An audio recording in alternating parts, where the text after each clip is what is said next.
Olá a todos, todas e todes. Estamos começando o nosso quinto dia do Seminário Internacional sobre Narrativas Plataformizadas, Plataformize a História. Hoje nós vamos ter um convidado muito especial, o professor Pedro Coelho, da Universidade Nova de Lisboa, que vai ser mediado pela professora Raquel Long. Lembrando a todos, né, que lembrando uma vez mais que nós vamos ter a palestra dele e na sequência vocês podem encaminhar as perguntas pelo chat, como fizemos nos dias anteriores, né? E essas perguntas então vão ser conduzidas, né, pela professora Raquel Long. O nosso seminário internacional é organizado pelo grupo Hipermídia Linguagem, né, FIJOR, CNPq, que é coordenado pela professora Raquel Long, e também pelo grupo de estudos sobre narrativas audiovisuais jornalísticas, o GENAJOR, também CNPq, coordenado por mim. Ambos os grupos são vinculados ao programa de pós-graduação em jornalismo da Universidade Federal de Santa Catarina. E o nosso evento tem o apoio ainda do grupo de pesquisa LAPREC, que é o Laboratório de Prospectiva e Recerca em Comunicação, Cultura e Cooperação da Universidade Autônoma de Barcelona, do grupo de pesquisa Inova Lab da Universidade Nova de Lisboa,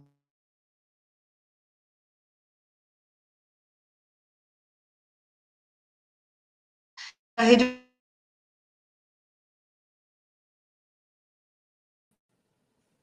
brasileira, Bom dia. a professora Raquel Long, que é a nossa mediadora. Bom dia, Raquel, e bom dia a todos os nossos participantes, né, dessa rodada de hoje. A palavra está contigo. Bom dia, Fabiana. Bom dia a todos que estão com a gente nesse quinto dia do nosso encontro. Hoje nós vamos ter como convidado o professor Pedro Coelho. O professor, ele é professor na Faculdade de Ciências Sociais e Humanas da Universidade Nova de Lisboa, é pesquisador integrante do grupo ICENOVA e grande repórter de investigação da SIC-TV de Portugal.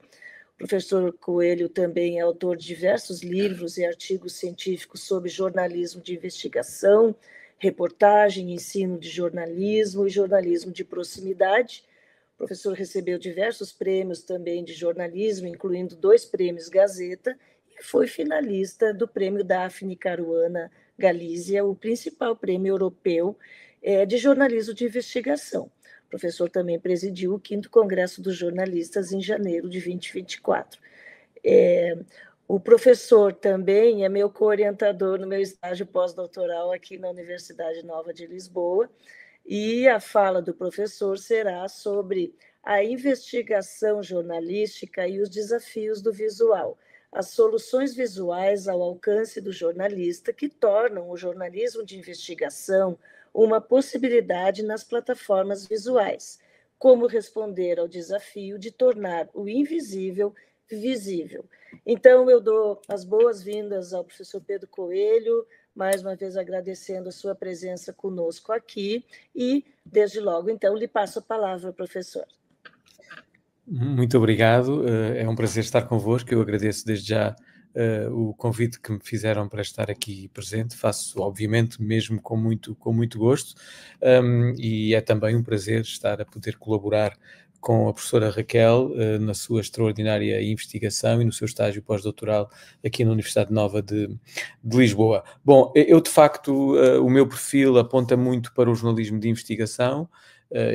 A minha experiência académica está muito centrada no jornalismo de investigação. Tenho feito alguma investigação à volta do conceito do jornalismo de investigação, e também sou jornalista de investigação já há muitos anos. Eu tenho uma carreira já bastante longa, tenho quase 40 anos de carreira, e os últimos 20 têm sido muito dedicados ao jornalismo de investigação, enquanto elemento que é um fio condutor do meu próprio trabalho.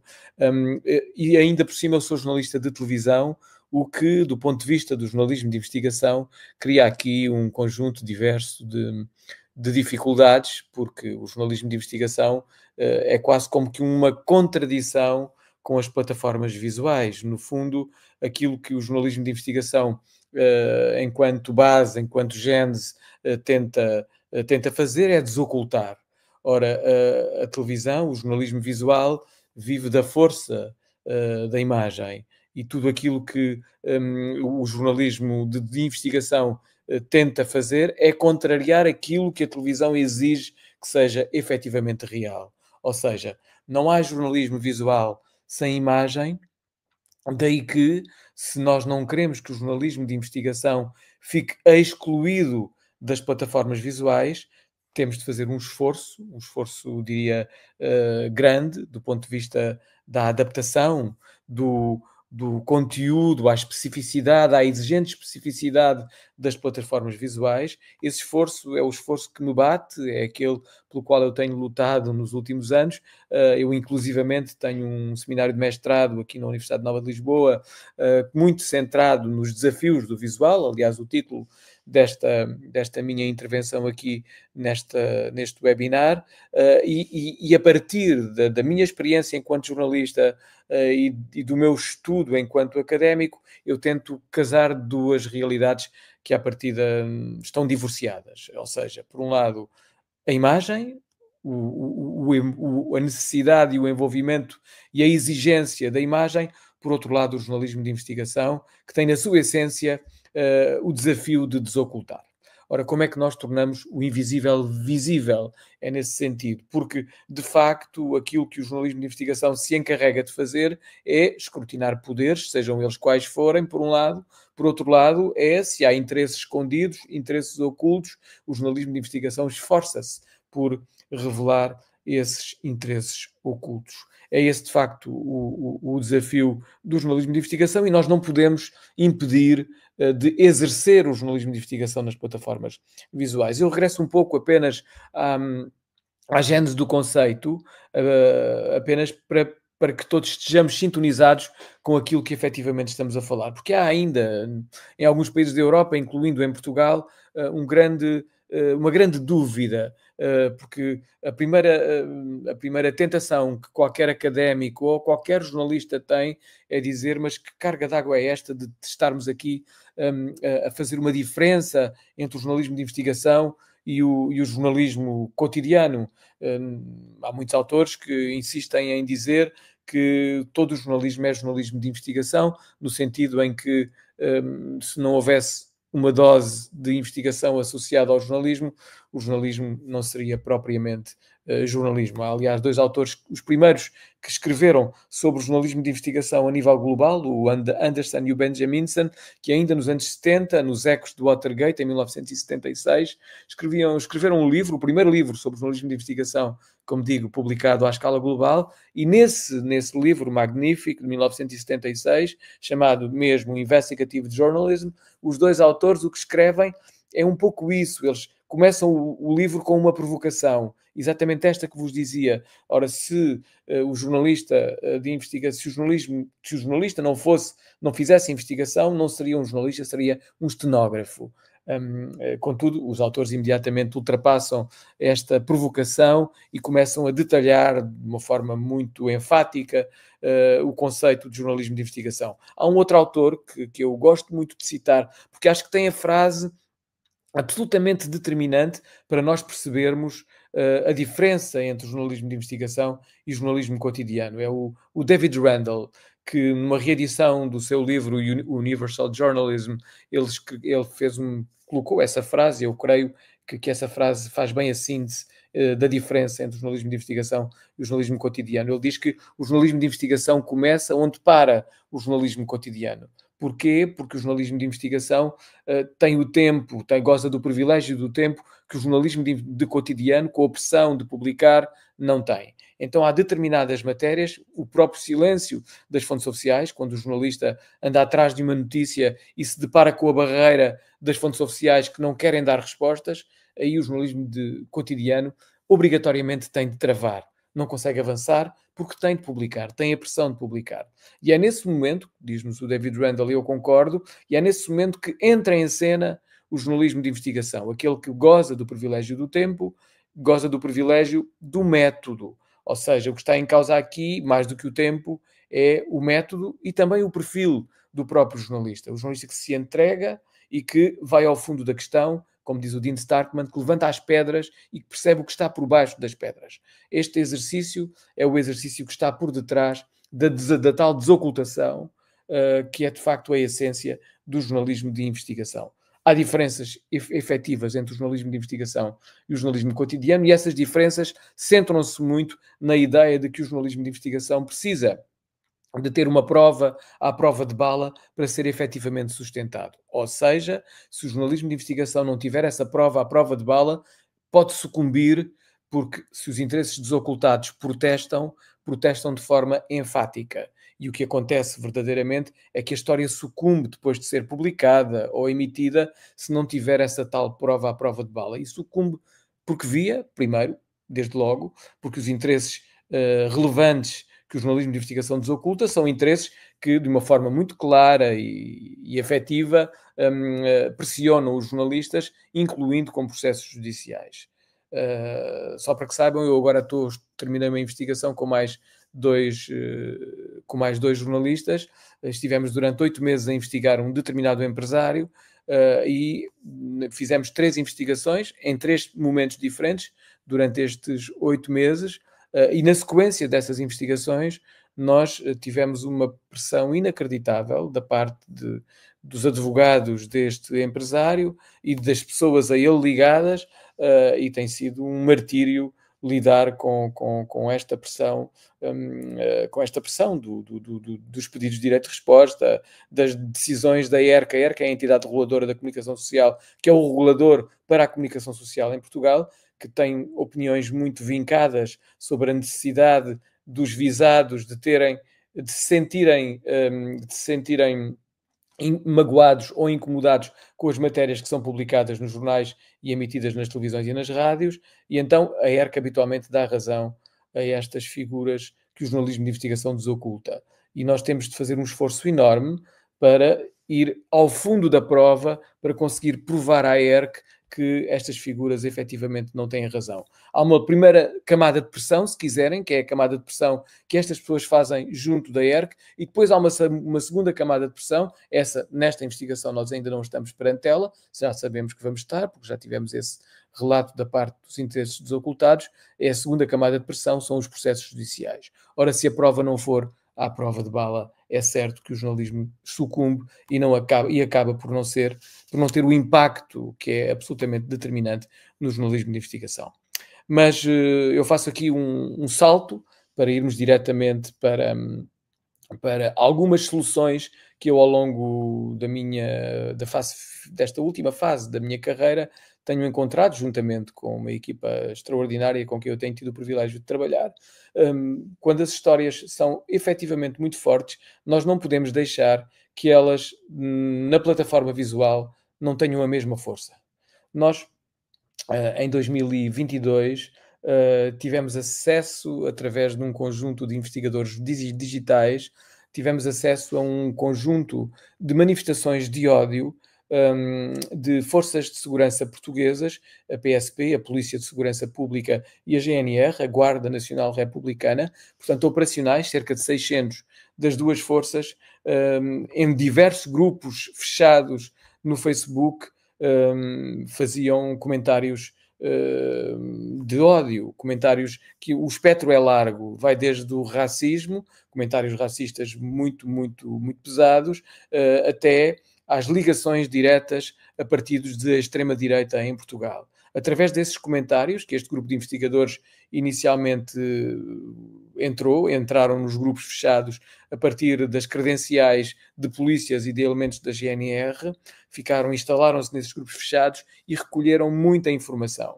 Passaram-nos em bruto essa informação e nós trabalhámos toda essa informação, e a partir de 3.090 mensagens que eles recolheram, nós conseguimos construir 2 episódios na SIC, a televisão para a qual eu trabalho, em que mostramos a expressão clara da manifestação de ódio nas forças policiais. A emissão das 2 histórias teve um grande impacto em Portugal.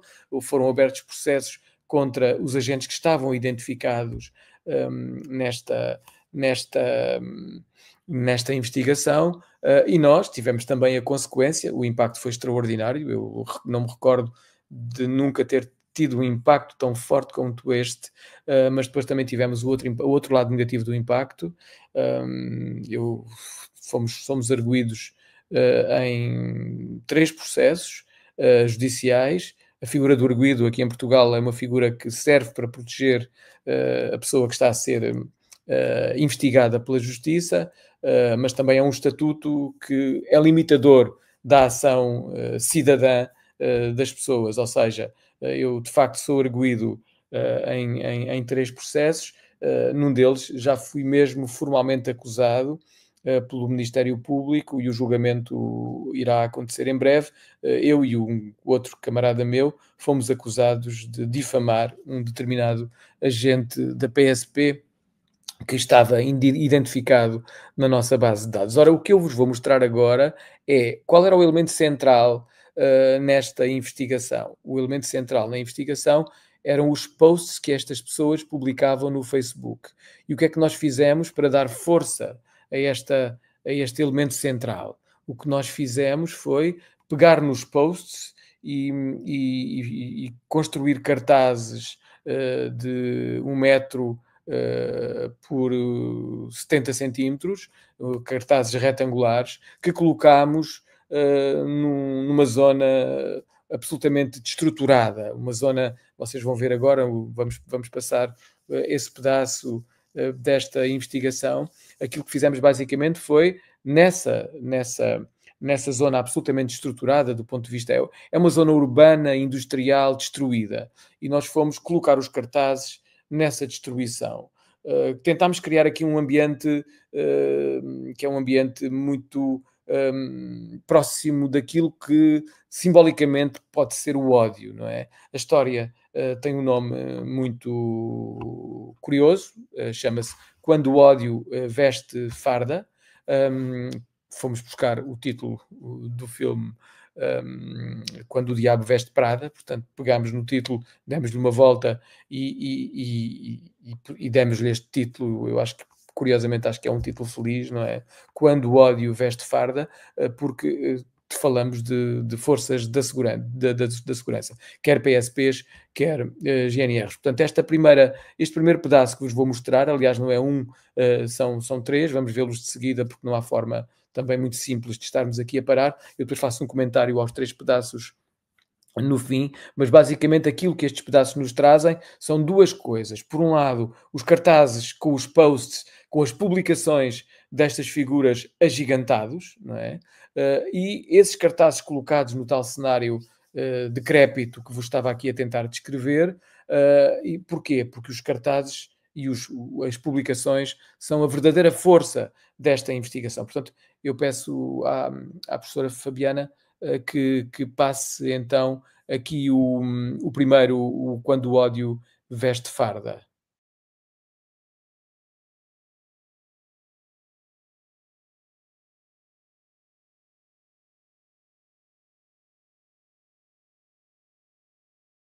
Ok?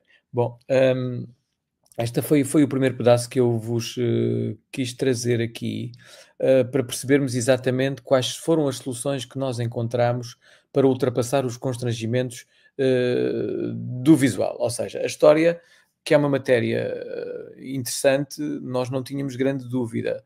Que foi uma investigação difícil, no sentido em que trabalhámos muito material em bruto, tudo o que nos passaram foi em bruto, inclusivamente nós tivemos que também nós entrar nos grupos com a ajuda dos tais agentes da PSP e da GNR para continuarmos a aprofundar um pouco mais o trabalho que os investigadores digitais tinham feito e conseguimos de facto categorizar o ódio, ou seja, aquilo que fizemos foi estabelecer um conjunto de categorias e encontrar os posts ou as publicações, no caso, mais determinantes sobre cada uma das categorias.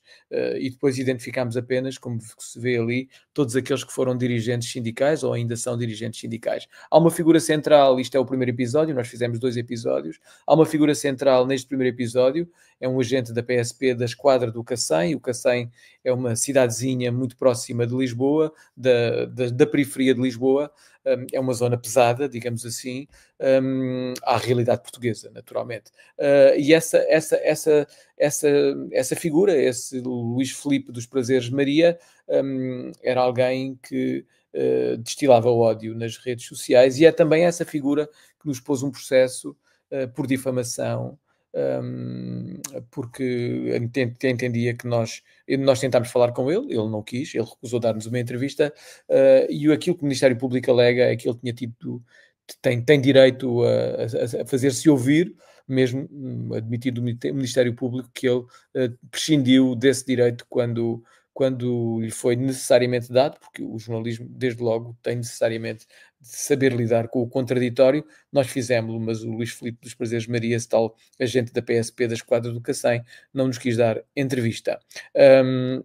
E ele é um pouco o fio condutor desta história, e daí que eu tenha colocado ali aquele pedacinho para se perceber outro tipo de utilização. Ou seja, nós pegámos nas fotografias que temos, nós tínhamos muito poucas imagens destas pessoas, não tínhamos absolutamente nada, tínhamos uma única fotografia desse Luís Filipe dos Prazeres Maria, e a partir daquela fotografia tivemos de construir uma realidade, porque ela é uma personagem central. Como é que se faz de uma personagem central de quem não temos imagens, como é que se consegue construir uma narrativa? Este é o grande desafio. E, de facto, a partir daquela fotografia, nós demos-lhe várias utilizações. Aquela que apareceu ali naquele pedaço é apenas uma delas. Quando ele foi, enquanto dirigente sindical, recebido pelo Partido Chega, apenas um contexto, o Partido Chega é um partido de extrema-direita em Portugal, é um partido que foi fundado por André Ventura,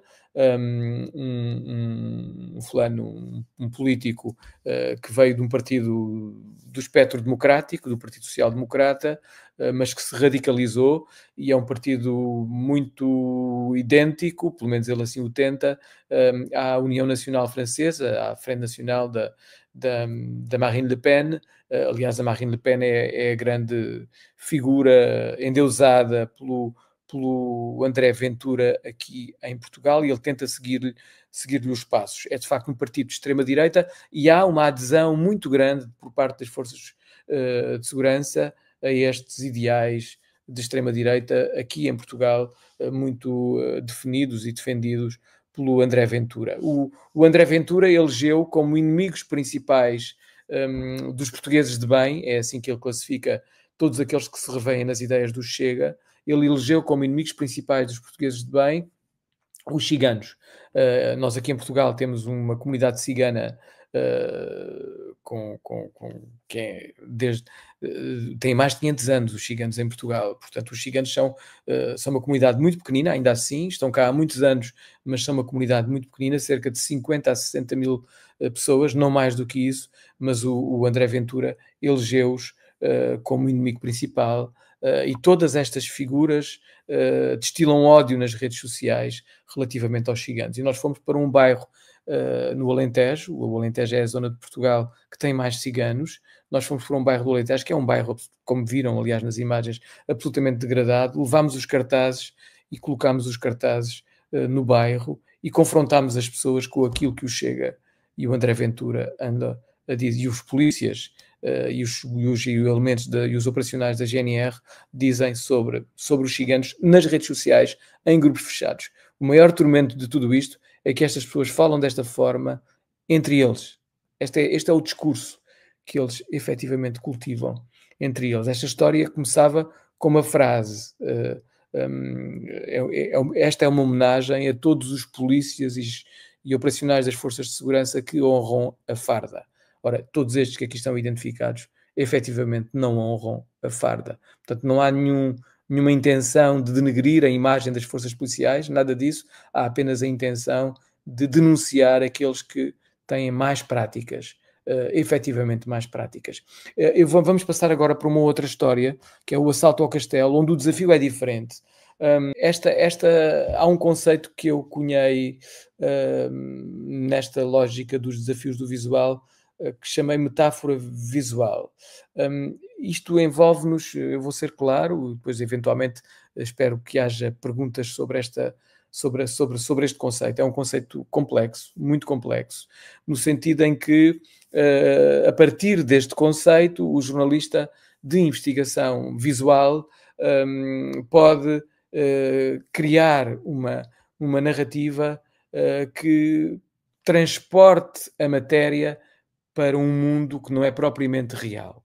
O que é que nós fizemos basicamente neste assalto ao castelo? É assim que se chama esta investigação, emitida em 4 episódios no ano de 2017, portanto já tem algum tempo. Esta investigação decorre de um trabalho. O Banco de Portugal é o regulador do sistema financeiro em Portugal. E é uma entidade que em 2014, ano em que o Banco Espírito Santo caiu, portanto, basicamente, nós tivemos aqui em Portugal muitos problemas com bancos que andaram a sacar dinheiro do Estado e depois se colapsaram. É o caso do Banco Espírito Santo, que era um banco do sistema, um banco muito forte, com uma grande projeção. O líder do banco, Ricardo Salgado, era uma figura aclamada em Portugal. Os políticos prestavam-lhe vassalagem, e o Banco de Portugal, que era liderado à época por um antigo diretor de um banco português, prestava vassalagem claríssima ao Ricardo Salgado também.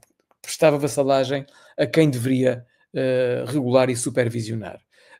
Esta investigação, emitida em 2017, é feita a partir de um conjunto diverso de documentos a que tivemos acesso, que basicamente provam que o Banco de Portugal não agiu quando deveria ter agido para controlar o desvario que se passava no Banco Espírito Santo.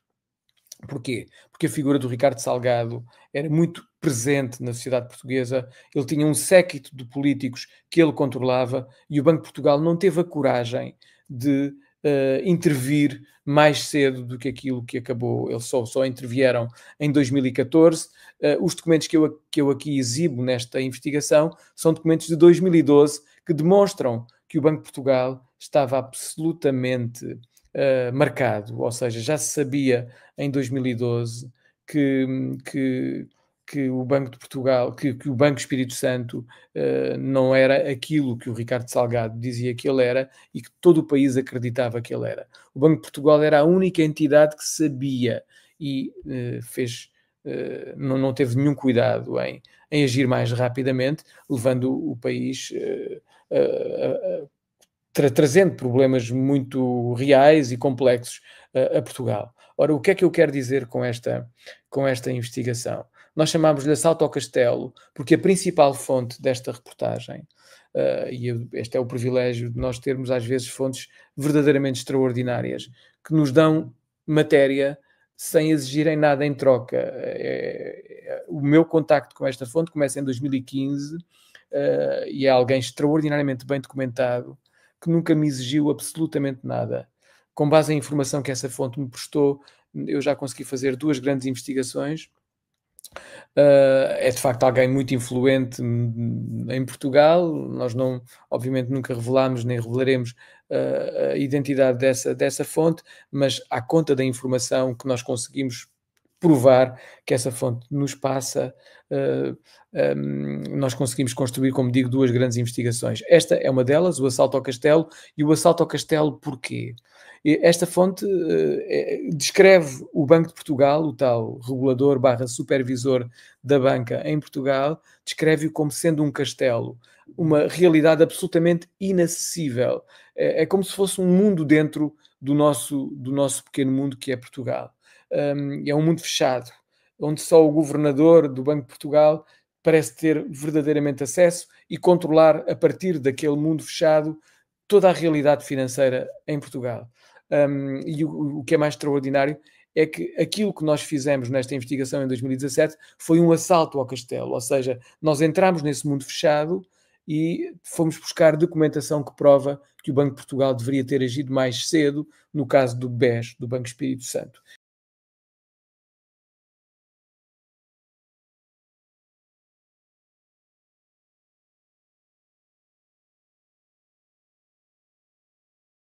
Esta é então a história do assalto ao castelo, com este conceito de metáfora visual que eu há pouco comecei a explicar, mas depois acabei por não a explicar detalhadamente. O conceito de metáfora visual permite então ao jornalista construir uma realidade a partir de um símbolo. E o que nós fizemos aqui foi basicamente usar o Palácio Nacional da Ajuda, que é o Palácio Real em Portugal, que fica em Lisboa, onde era a residência oficial dos reis de Portugal. E utilizámos o trono, a imagem do trono, do rei, todos os ornamentos simbólicos associados à monarquia, para demonstrarmos que Ricardo Salgado era de facto essa figura quase da realeza. Até há quem diga que ele era uma espécie de príncipe de salão, no sentido em que ele se mostrava, se exibia como se de um verdadeiro monarca se tratasse. E nós fomos buscar essa simbologia e demos-lhe forma a partir destas filmagens que tivemos e que tiramos aqui no Palácio Nacional da Ajuda. O que é verdadeiramente interessante nesta nossa opção, que é muito questionável, atenção, eu tenho a consciência de que ela é mesmo muito questionável, mas o que é interessante nesta nossa opção é que nós conseguimos recuar ao passado, a um passado inacessível, ou seja, nós não temos imagens do Ricardo Salgado a desfilar pelos salões da República, nós não temos imagens de arquivo em quantidade suficiente para mostrarmos efetivamente quem foi Ricardo Salgado para a República Portuguesa. E recorremos a esta imagem do Palácio Nacional da Ajuda, onde ainda por cima todos os governos, quando tomam posse neste palácio, naquela sala redonda onde eu apareço a fazer aquele número com o Silveira Godinho, o antigo ministro de um primeiro-ministro chamado Cavaco Silva, que em simultâneo foi do Banco de Portugal e foi governante e funcionário do Banco Espírito Santo. Ou seja, andou aqui a saltar entre três universos que todos serviram diretamente o Ricardo Salgado. Este governante saltitão serviu diretamente os interesses do Ricardo Salgado. Só para concluir esta minha observação sobre o tal governante saltitão e a forma como os governos se deixavam influenciar pelo Ricardo Salgado, nesta versão que eu aqui vos apresentei, não há, isto é uma versão clean feed, ou seja, tudo o que é grafismo desaparece. E em cada um daquelas figuras que toma posse, dois deles foram primeiros-ministros, os outros dois foram ministros, havia sempre há um balãozinho a dizer que relação é que eles tiveram com Ricardo Salgado. O primeiro, Paulo Portas, foi durante... estava indiciado de praticar alguns crimes associados, nunca aconteceu, nunca teve nenhum desfecho a nível jurídico, mas na altura que nós fizemos esta investigação, sabia-se que Paulo Portas era mesmo muito próximo de Ricardo Salgado e isso estava num balãozinho. José Sócrates teve um processo judicial que ainda corre, ligado diretamente, também primeiro-ministro, ligado diretamente ao Ricardo Salgado. Durão Barroso, o segundo que aparece nesta lista, foi primeiro-ministro em Portugal e depois presidente da Comissão Europeia e foi também funcionário do Banco Espírito Santo. E o último, ministro da Economia do governo de José Sócrates, Manuel Pinho, foi administrador do Banco Espírito Santo. Havia de facto uma relação direta entre estas quatro figuras e o Banco Espírito Santo e Ricardo Salgado. E isto é o conceito de metáfora visual que de alguma maneira tentei clarificar com esta exibição. A última coisa que vos quero mostrar, eu sei que o meu tempo já ronda aos 40 minutos, a professora Raquel tinha-me pedido que não ultrapassasse muito os 40 minutos, mas peço-vos apenas mais 5, só para já agora ficarem com toda a informação para depois me poderem fazer perguntas. A última é esta, a agenda do Ricardo Salgado. Há outra vez o Ricardo Salgado, só que desta vez com uma particularidade. Nós tivemos acesso à agenda do Ricardo Salgado. É um documento absolutamente único.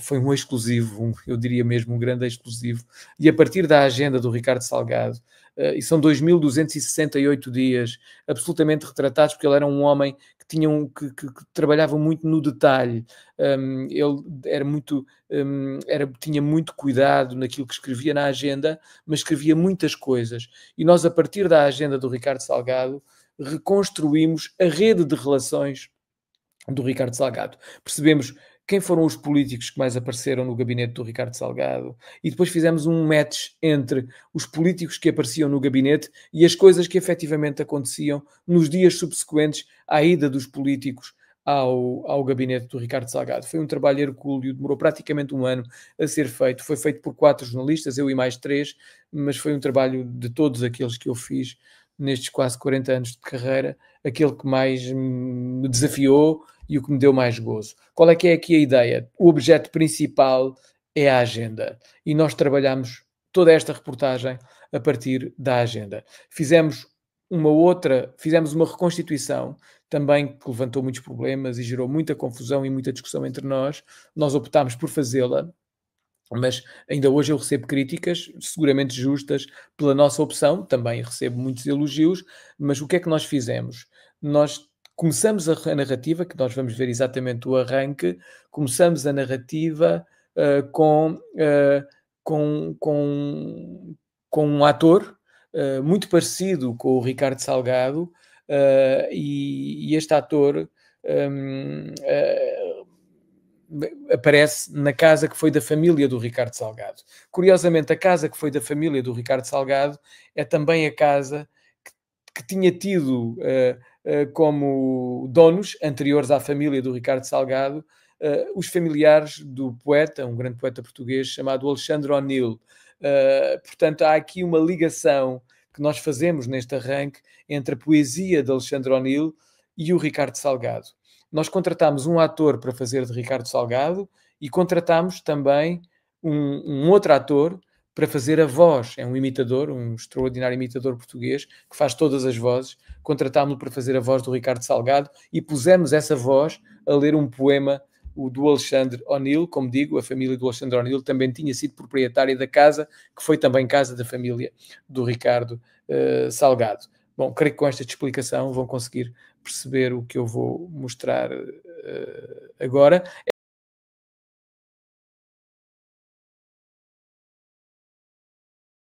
Bom, esta agenda do Ricardo Salgado, infelizmente nesta versão é um clean feed, portanto não tem também grafismo como aquela que vos apresentei há pouco do Assalto ao Castelo, e sempre que eu estou a falar da agenda, a agenda aparece no canto superior direito do enquadramento, onde aparece falecimento de mãe, e depois aparecem as pessoas com quem ele efetivamente se reuniu. Portanto, é obviamente na mesma lógica dos cartazes daquela investigação do Quando o Ódio Veste Farda.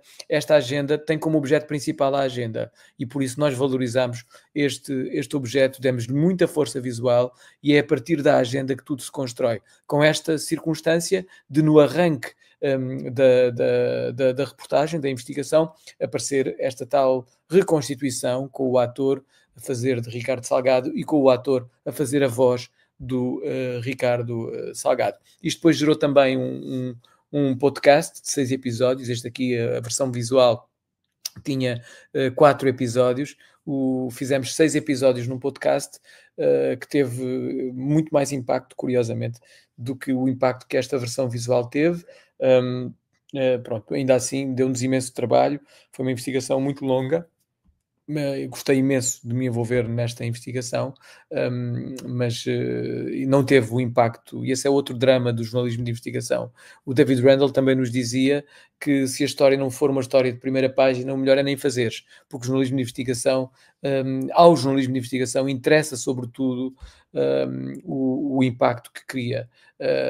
Há, aliás, um autor, que é o John Hamilton, que fez um trabalho interessantíssimo, que publicou em 2016, avaliou todo o trabalho que o Pat Stitt, que era um jornalista da Carolina do Norte, Estados Unidos da América, avaliou toda a carreira dele e foi quantificar o impacto gerado, até do ponto de vista financeiro, com todas as matérias que ele publicou ao longo da vida, e conseguiu perceber que aqueles 40 anos de carreira tinham dado à comunidade da Carolina do Norte mais de 4 milhões de dólares de de superávit, sendo que, à conta das matérias que ele fez, muitas leis foram alteradas, muita gente foi detida, muitas pessoas que estavam na sombra passaram tiveram pedestal, porque efetivamente as investigações do Pat Stitt foram verdadeiramente marcantes, e o John T. Hamilton faz um trabalho extraordinário de identificação do impacto das histórias do Pat Stitt. Ora, esta, infelizmente, para concluir,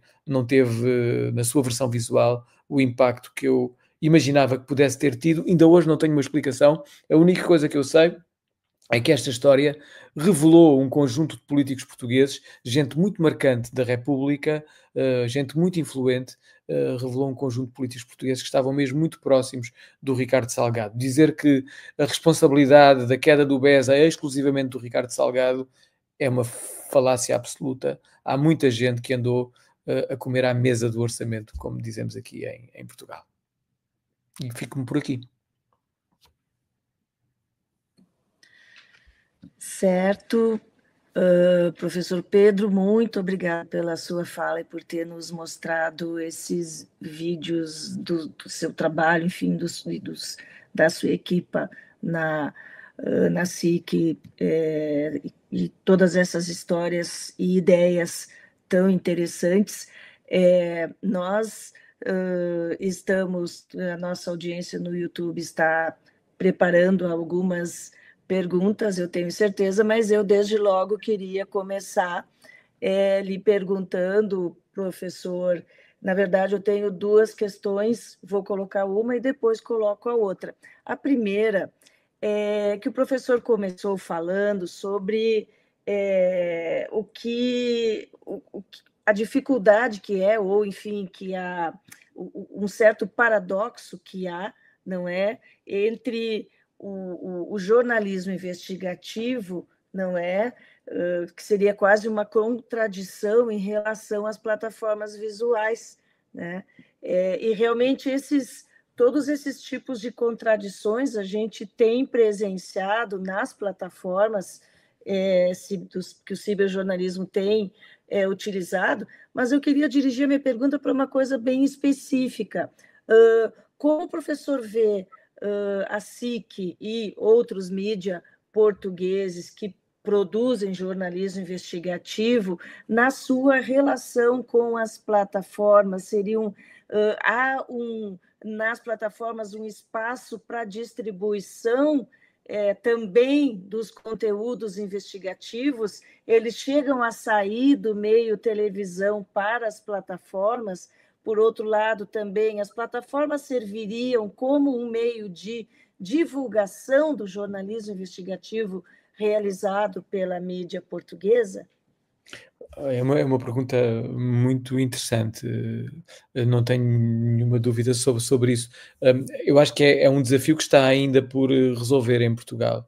Nós utilizamos as plataformas associadas ao jornalismo de investigação na televisão, usamos-las muito para dar destaque a parcelas do nosso conteúdo, ou seja, não há no histórico português nenhuma investigação que tenha sido feita de raiz para uma plataforma, para o Instagram ou para uma rede social qualquer. Nós não temos esse histórico ainda, mas como digo, nós utilizamos muito, quer o Facebook, quer muito mais agora o Instagram, e até já o TikTok, começamos a utilizá-los muito para promover os nossos conteúdos. Porquê? Porque nós temos a consciência que, de facto, os jovens, que curiosamente os números dizem-nos apreciam o jornalismo de investigação, eles não estão na televisão tradicional. Não é?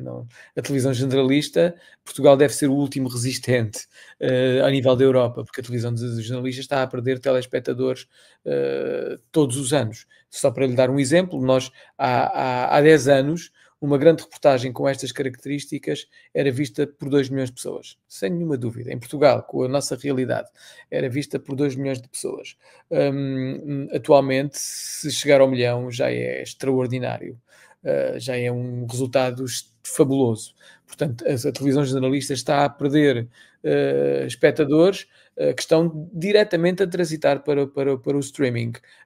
Também temos o cabo, é certo, os canais de cabo, mas claramente o streaming está a levar os nossos preciosos telespectadores. Pelo que o jornalismo de investigação vai ter que se reinventar também a esse nível, porque se é no TikTok e no Instagram que os jovens estão, e se os jovens apreciam, como os números nos dizem, jornalismo de investigação, então temos que fazer uma transferência, diria, passo a passo, para essas plataformas. Ainda não fizemos. Os testes que estamos a fazer são bons, ou seja, nós habitualmente publicamos versões depois mais curtas das reportagens na SIC Online, que muitas vezes são distribuídas no Instagram ou até no Facebook. Sabendo de nós que os jovens já não estão propriamente no Facebook, não é? Mas fazemos esse exercício. São coisas muito pequeninas, de 3 minutos, não mais do que isso. E o resultado é bom. Nunca foi testado aqui em Portugal uma coisa de 30 e tal minutos, que é o caso destas, tem quase 40 minutos cada um destes episódios. Nunca foi testado pormos isto diretamente no Instagram ou noutra plataforma qualquer. Obviamente teríamos que fazer aqui algum exercício de adaptação, não é? Respeitar muito a especificidade dessas plataformas. Não creio que pudesse ser feita uma transposição direta da reportagem que passa no canal generalista diretamente para as plataformas. Eu não creio que isso fosse possível. Teríamos de fazer esse exercício de adaptação. E isso está por fazer, claramente. Aqui em Portugal está por fazer. Professor, dentro disso, assim que considera o YouTube, por exemplo? Não, nós não temos nenhuma tração no YouTube. Nós, SIC, não temos nenhuma tração no YouTube. Aliás, nós temos um contencioso, se quiser, com o YouTube. É uma situação muito dramática, no sentido em que, por exemplo, as minhas reportagens, alguém as coloca sempre no YouTube. E assim que o que é que faz? Assim que se apercebe que elas lá estão, manda retirar. E elas são retiradas. Andamos sempre aqui nesta guerra com o YouTube. Nós nunca aproveitamos a plataforma. Sim, porque daí é uma questão de direito autoral, né, professor? Claro, Também, claro, obviamente. É algo que realmente tem que ser feito, né? E é um dos problemas de algumas plataformas, Sim, né? Exatamente. Contra isso tem que realmente se agir. posicionar, Exato. né? Exato. Mas o problema é que a plataforma tem potencial que nós não estamos a explorar, não é? Algum contrato teria que ser feito com o YouTube no sentido de protegermos os direitos de autor, mas simultaneamente utilizarmos a especificidade da plataforma e a mais-valia da plataforma, e nós não estamos a fazê-lo. Exatamente. Bom, professor, nós temos já outras perguntas. Eu teria uma outra pergunta, mas eu vou priorizar a nossa audiência, já está entrando aqui, e depois, né, se der, eu faço de novo a pergunta. Então, temos a pergunta da Alessandra de Falco, é nossa colega, inclusive, de rede de pesquisa aqui no Brasil. Então, gostaria de saber se em algumas dessas reportagens, ou se atualmente Pedro Coelho tem utilizado IA generativa e como tem em suas reportagens investigativas. Sim, já se tornou quase inevitável nós utilizarmos a inteligência artificial para tratar grandes volumes de dados. Este caso da agenda é um extraordinário exemplo. Para tratarmos grandes volumes de dados, nós não temos outra fórmula que não seja através do software disponível para podermos tratar grandes volumes de dados. Na equipa de que eu faço parte, há um jornalista chamado Filipe Teles, que é especialista em jornalismo de dados. Ele fez inclusivamente uma formação na Columbia Journalism School em Nova York, e ele está de facto muito rotinado a trabalhar com o software associado ao jornalismo de dados. Não é possível tratarmos 3.000 documentos, alguns deles com milhares de páginas, se não for através de um software como o Google Pinpoint, que é um software que nós estamos a utilizar já quase como rotina, já não, e ainda por cima ele é de open, é livre, portanto nós podemos utilizá-lo sem nenhum constrangimento, sabendo nós que de cada dado, todos os dados que nós colocamos no Google Pinpoint, corremos o risco de eles serem partilhados com entidades que nós não conseguimos controlar. Portanto, corremos esse risco. Mas é inevitável. Nós só tratamos grandes volumes de dados nesta fase com esse tipo de software. E depois utilizamos outro tipo de software também. Por exemplo, a transcrição das entrevistas. Nós utilizamos um software que é o PlainX, que está associado ao Adobe. É uma licença muito cara.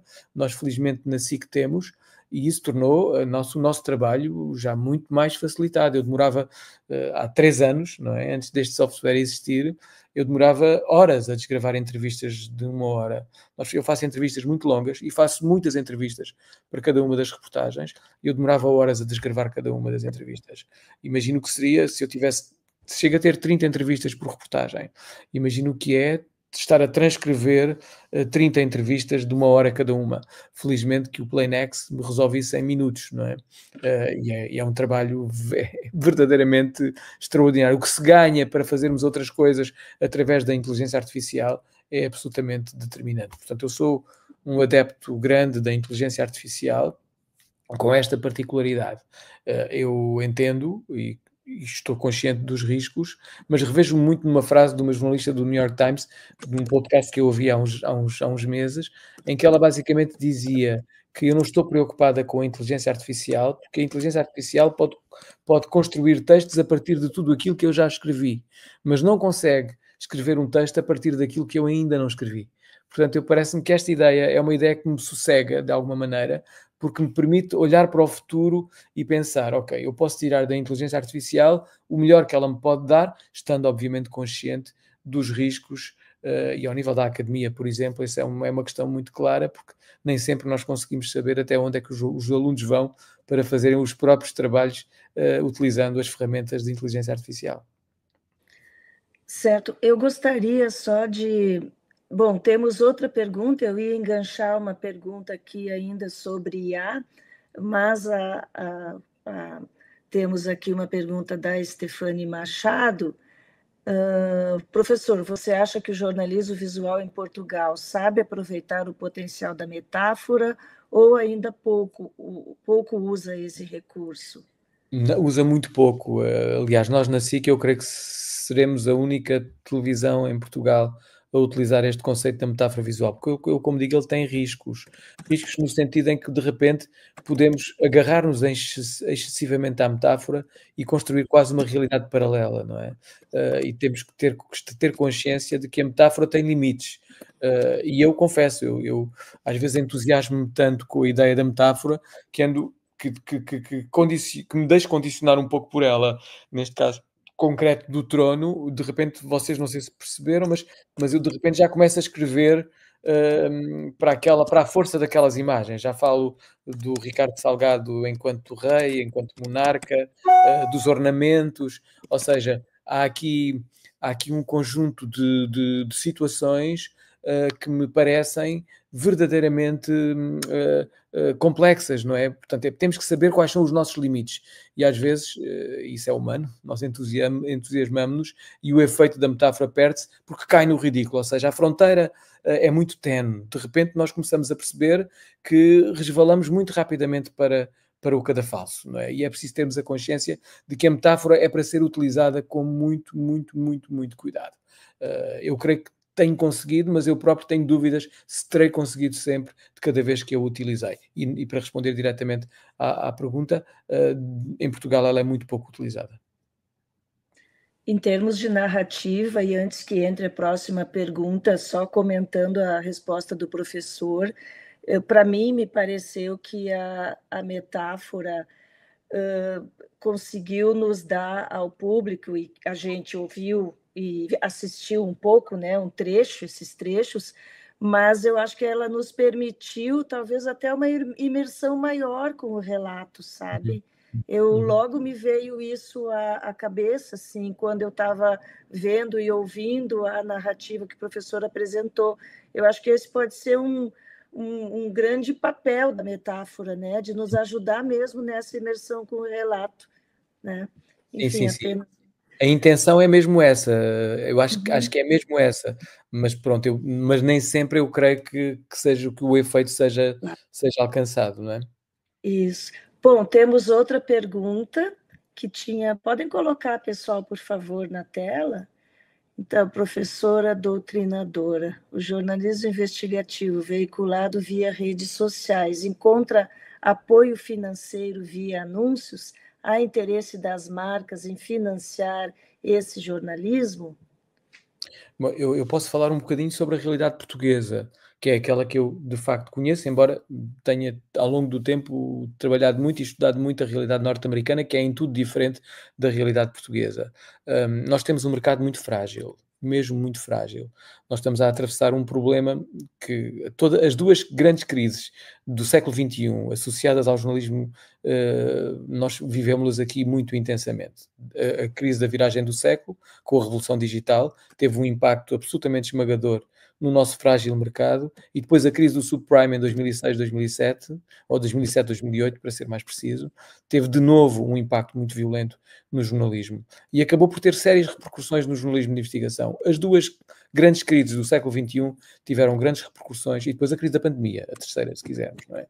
As três tiveram um impacto muito violento no jornalismo de investigação.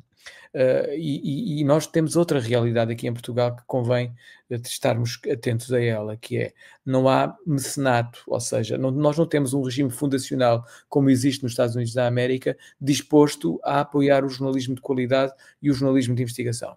E esse é um problema muito complicado, ou seja, nós estamos muito dependentes da publicidade, que está praticamente a desaparecer das plataformas tradicionais, ou tem hoje uma expressão muito menor do que aquilo que tinha há uns anos. Portanto, quando deixamos o jornalismo de investigação absolutamente dependente do capitalismo, peço desculpa pela minha teorização política sobre o conceito, mas quando deixamos o jornalismo de investigação dependente do capitalismo, isso não dá certo. Não podemos correr o risco de ficar apenas à mercê da necessidade de gerar um lucro financeiro, sabendo de nós que hoje, dadas as condições do mercado, é muito difícil que o jornalismo dê lucro, muito mais difícil ainda que o jornalismo de investigação dê lucro. O Philip Meyer, por exemplo, é que nos dizia que a credibilidade gera influência e ambas geram receita. Nós aqui em Portugal não conseguimos pôr este loop de que nos fala o Philip Meyer em ação, por uma razão simples, porque nós efetivamente não temos mercado. O nosso mercado é muito frágil, as empresas estão descapitalizadas. Aquela onde eu trabalho tem uma dívida de cerca de 140 milhões de euros. É uma dívida que se revela com muita dificuldade de ser paga, não é? Portanto, os acionistas são os heróis no sentido em que há muitos anos que não recebem dividendos. É preciso andar sempre a correr atrás do prejuízo, e a pandemia veio aqui trazer um corte violentíssimo nas receitas. A empresa até tem um break-even se não tivesse a dívida, mas o serviço da dívida é de tal ordem esmagador que torna a atividade da empresa muito, muito complicada. O que inviabiliza, sejamos sinceros, o jornalismo de investigação, ou cria-lhe muitas, muitas, muitas dificuldades. Sim. Professor, antes de colocar as próximas perguntas, só gostaria de... Nós temos uma pergunta, enfim, sobre se seria possível disponibilizar os links para os vídeos. Eu creio que depois o professor pode nos passar, e nós podemos fazer um documento, um PDF, e colocar junto, né, na nossa página, no nosso perfil do YouTube, onde o pessoal também está acompanhando, né? Isso creio que seria. Ok. Claro. Então, temos mais algumas perguntas, eu vou pedir para o pessoal colocar na tela. O jornalismo de cotidiano pode ser absorvido pela IA ou ser favorecido por ela? Quais são vossas considerações sobre isso? Digamos que eu acho que o jornalismo cotidiano corre mais riscos do que o jornalismo de investigação. Corre mais riscos no sentido em que, e o problema é abrirmos a porta, não é? Quando abrimos a porta a que determinadas matérias sejam produzidas por inteligência artificial, eu creio que a porta jamais se fechará. E nós já temos sinais de que a porta se começou a abrir. Aqui em Portugal, nem tanto, mas já começamos a ter sinais de que a porta se começa a abrir noutras geografias. E, efetivamente, o problema é quando a abrimos. E isto torna... Nós já tivemos alguns sinais. Vamos ver, a seguir à pandemia, ou durante a pandemia, nós começámos a fazer entrevistas por Zoom, e deixámos de ir ao lugar até para fazer entrevistas nas televisões. Nós cada vez mais, no cotidiano televisivo, jornalístico, nós fazemos peças que entram nos jornais dos canais generalistas sem nos deslocarmos sequer ao local. Nós utilizamos imagens de arquivo, entrevistamos as pessoas por Zoom e estamos cada vez a afastar-nos mais dos lugares da reportagem. e estamos a abrir brechas à inteligência artificial. Porque se de repente nós nem sequer vamos aos locais para fazer a diferença, para mergulharmos no acontecimento, para fazermos reportagem cotidiana, que está praticamente a desaparecer dos alinhamentos dos jornais em Portugal, dos jornais televisivos em Portugal, está praticamente a desaparecer. Se nós não fazemos o esforço de ir aos lugares, ao lugar onde a coisa acontece, efetivamente dar-lhe cobertura e fazer reportagem envolvendo-nos com o acontecimento, se não fizermos isso, abrimos ainda mais portas à inteligência artificial, porque esse é o campo da inteligência artificial. Não vai ao local, constrói a partir do virtual, não é? E se nós deixarmos de fazer reportagem, abrimos mais uma porta. E eu creio que sim, creio que o jornalismo cotidiano está muito, muito, muito sensível, ou fica muito exposto à pressão da inteligência artificial. Claramente, creio que sim. Sim. Outra pergunta ainda sobre IA, né? Então, repensar o fazer jornalístico para essas plataformas de streaming, adaptando-se ao formato para chegar a esse público mais jovem. A IA seria uma saída para o trabalho mais braçal?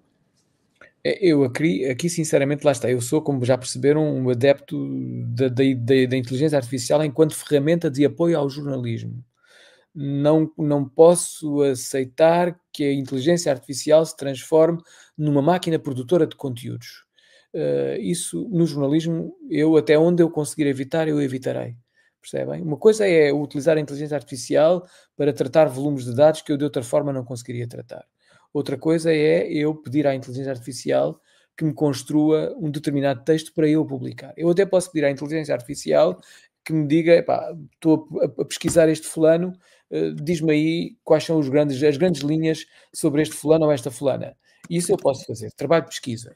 É bom para a minha pesquisa. Da mesma maneira que eu trato grandes volumes de dados com a inteligência artificial, também posso simplificar a minha pesquisa recorrendo à inteligência artificial.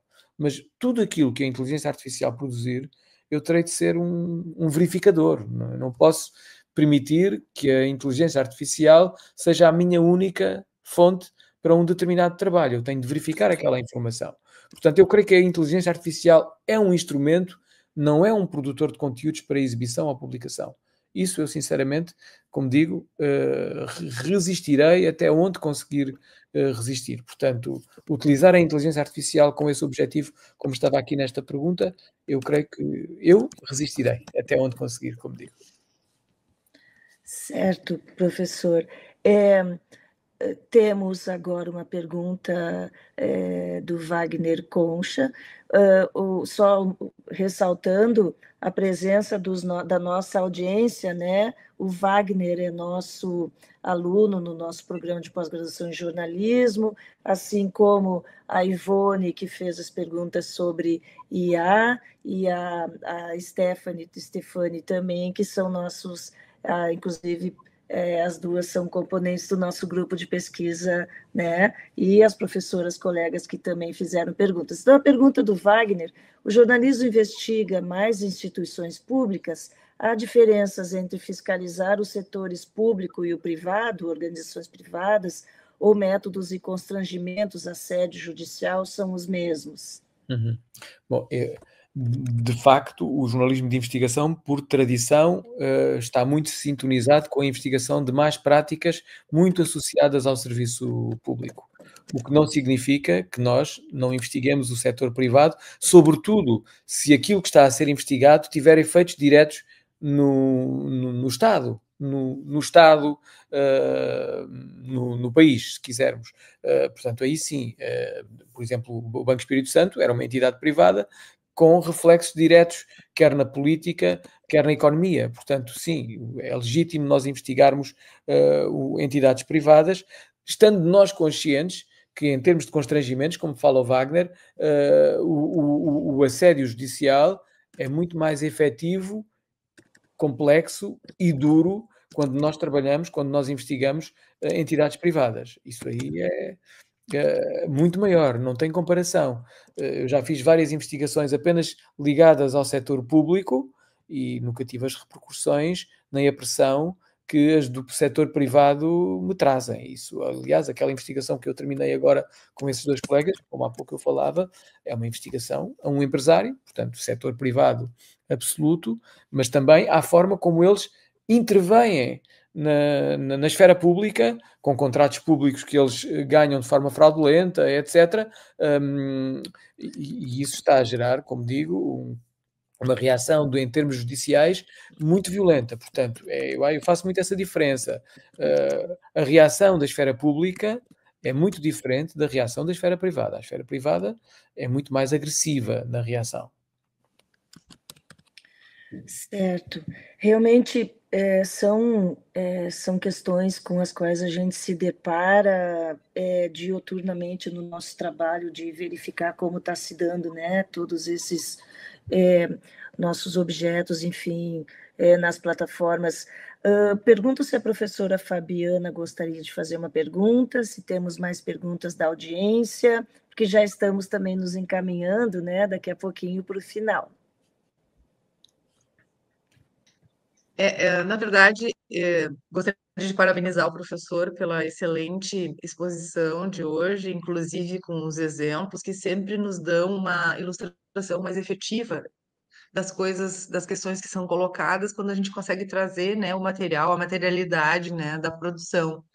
E vendo também como o professor Pedro Coelho consegue fazer dialogar dois caminhos que para mim são muito desafiantes, que é o trabalho na academia e ao mesmo tempo o trabalho como jornalista, e não só o trabalho como um jornalista de investigação, que como tratamos aqui, como o próprio professor apresentou, é um trabalho que demanda muito trabalho, muita investigação, muita produção, né?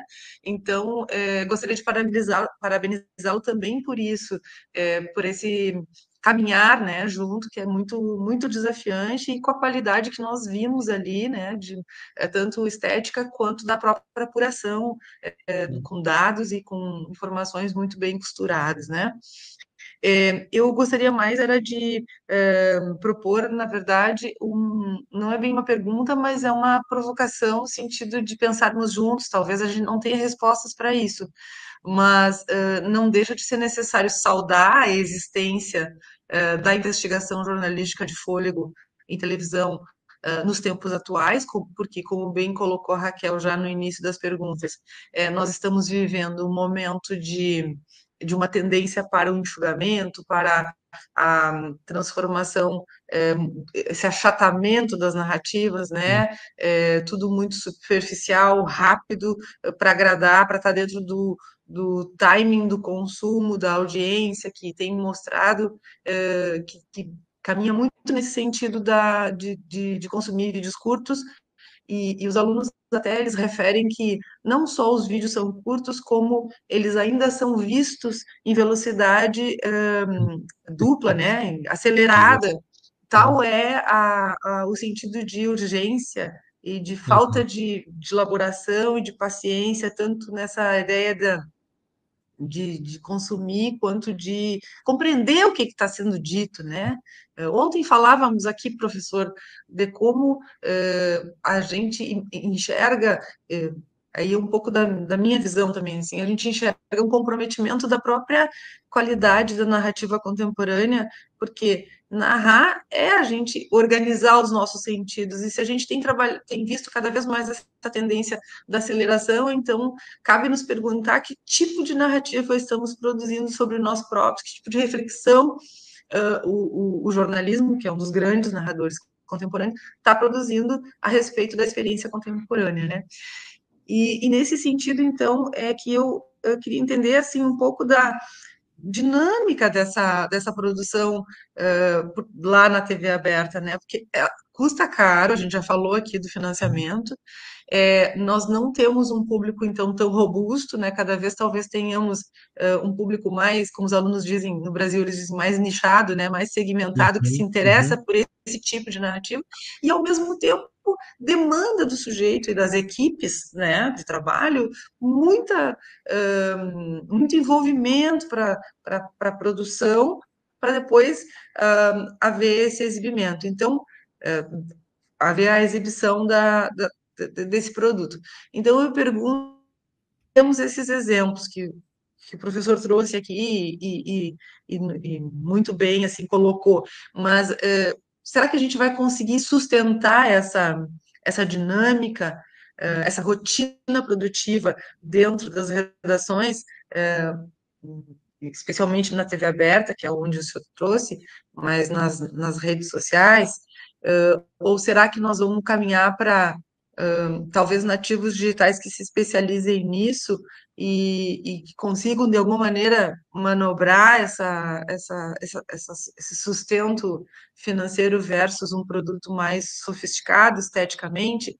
Eu não sei se o professor tem resposta para isso, Sim. mas é uma questão que me assalta, né? Sim, e eu acho que é uma questão, obviamente, muito, muito pertinente.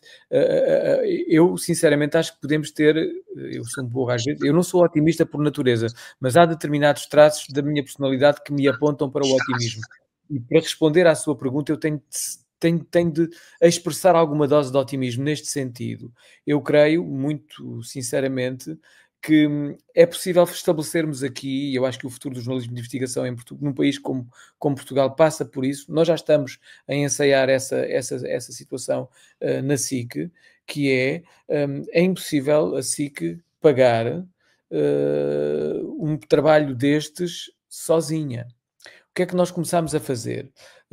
Eu consegui ganhar 2 bolsas de jornalismo de investigação de uma entidade em Portugal chamada Fundação Carlos Gulbenkian, que é uma entidade com capacidade para poder fazer essas bolsas. Elas teve 3 dessas bolsas, eu ganhei 2 delas, e isso permitiu-nos fazer coisas bastante mais reforçadas. Ou seja, não consigo que a SIC pague uma investigação que dura 1 ano, e pago o meu salário, o salário do repórter de imagem, do infografista, do editor de imagem, durante 1 ano que estivermos todos a fazer só esse trabalho. Sobretudo eu e o repórter de imagem estamos no terreno e demoramos muito tempo, de facto, a fazer, mas sozinhos nós não conseguimos. Precisamos ter alguém que trate os dados, precisamos ter alguém que faça pesquisa connosco, ou seja, precisamos ter uma equipa.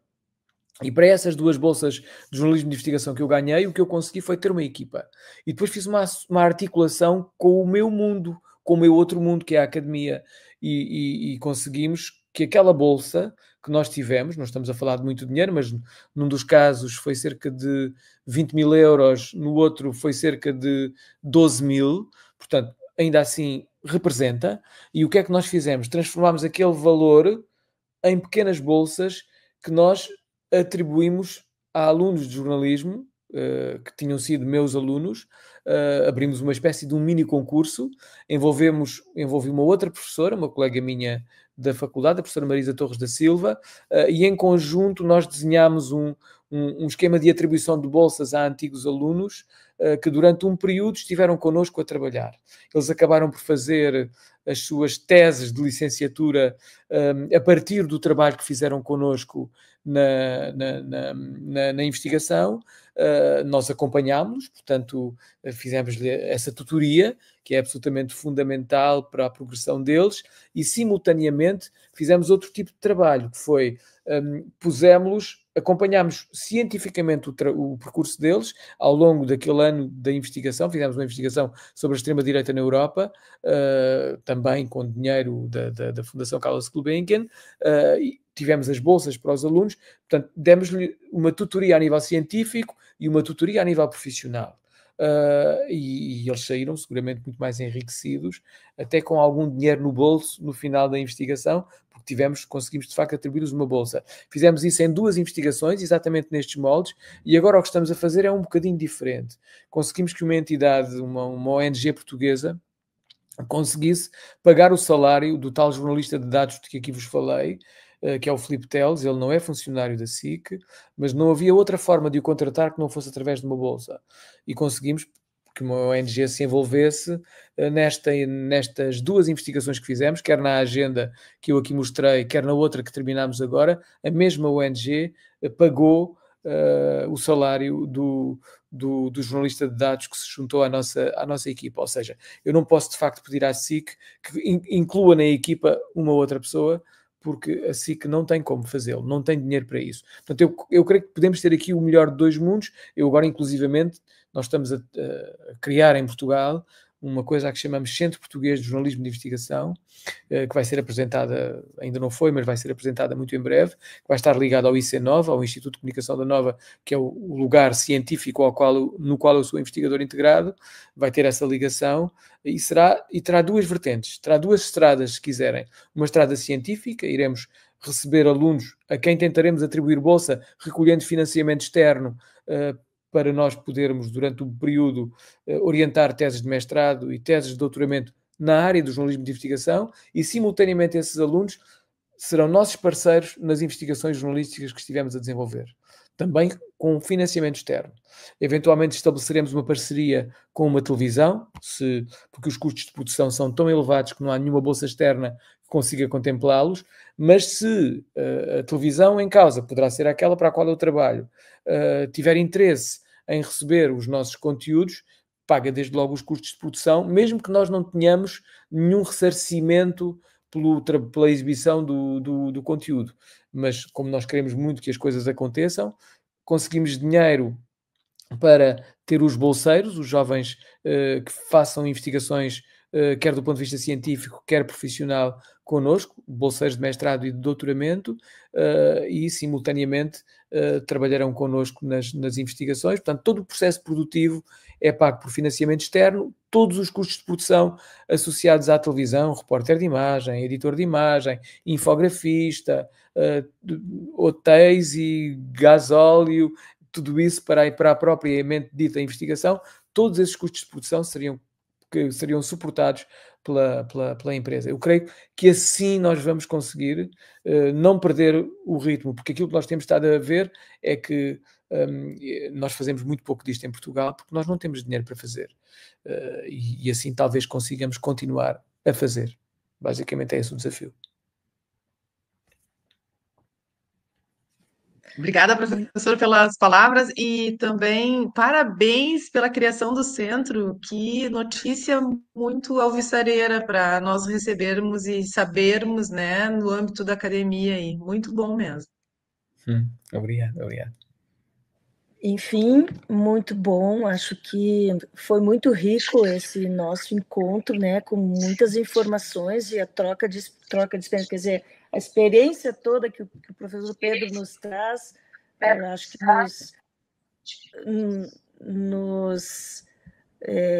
nos enriqueceu bastante nessa manhã. Obrigada, Pedro.